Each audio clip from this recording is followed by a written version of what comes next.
আজ শুধু একজন ফুটবলার অবসর নিল না, অবসর নিল আমাদের শৈশবের সবচেয়ে রঙিন অধ্যায়গুলোর একটা।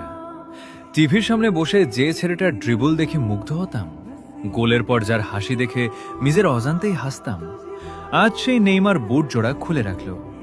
কত ইনজুরি, কত সমালোচনা, কত বাধা, সবকিছুর পরও সে বারবার ফিরে এসেছে। কারণ তার কাছে ব্রাজিলের জার্সিটা ছিল শুধু একটা জার্সি নয়, ছিল একটা স্বপ্ন, একটা দায়িত্ব।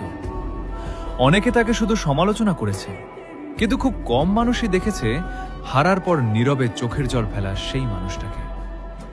মাঠে সে ছিল একজন শিল্পী। তার ড্রিবল, তার সাহস আর তার হাসি কোটি মানুষের ফুটবল ভালোবাসার কারণ হয়ে উঠেছিল। আজ হয়তো সবুজ ঘাসের মাঠে আর দেখা যাবে না সেই জাদুকরী ছন্দ, কিন্তু ব্রাজিলের 10 নম্বর জার্সির সঙ্গে নেইমার নামটা চিরকাল ইতিহাস হয়ে থাকবে।